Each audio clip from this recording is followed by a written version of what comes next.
د افغانستان په تړاو د نړۍ لیدلوری او د سیمې سیاستوالو نظرونه.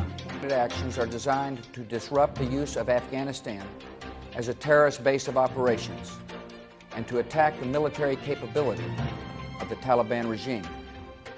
پاینده باد جمهوریت اسلامی افغانستان.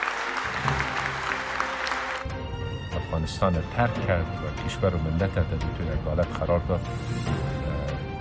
خداوند امرش محاسبه میکنه و مردم افغانستان هم قضاوت خدا خواد کرده. بسم الله الرحمن الرحیم اذا جاء نصر الله.